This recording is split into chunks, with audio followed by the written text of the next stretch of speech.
In 2003 is die wet op minerale en petroleumhulpbronontwikkeling gewysig. Diegene wat onder die ou wet mineraalregte gehad het, moes binne 'n jaar heraansoek doen.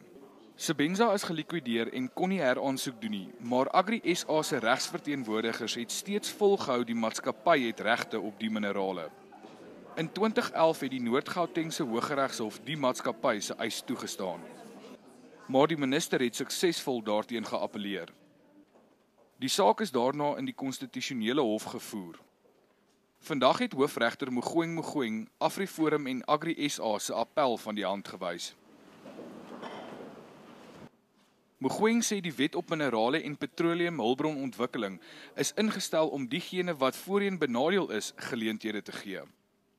Regrettably, the architecture of the apartheid system placed about 87% of the land and the mineral resources that lie in its belly in the hands of 13% of the population. Consequently, white South Africans wield real economic power, while the overwhelming majority of black South Africans are still identified with unemployment and abject poverty. AfriForum en verteenwoordigers van boere is teleurgesteld met die uitspraak.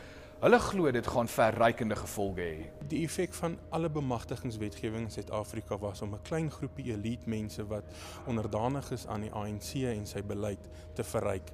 Die verre meerderheid van hierdie land se mense, wit en swart, het geen voordeel getrek uit daai bemagtigingswetgewing nie. Agri SA sê hy gaan eers die uitspraak bestudeer. Maar 'n grondwetkenner waarsku vandag se beslissing het ook 'n impak op ander eiendomsreg. Hy sê dit lyk of die staat mineraalregte wil beheer. Die regering kan sê, ons gaan van nou af eiendomsreg op dieselfde manier as mineraalregte beheer. Ons gaan dit nie vat nie, ons gaan nie onteien nie, ons gaan nie vergoeding betaal nie, maar ons gaan die uitoefening van eiendomsreg gaan ons beheer. Wiegers sê die uitspraak gaan ook 'n rimpel-effek hê op die konsepwetsontwerp op onteiening wat tans voor die parlement dien.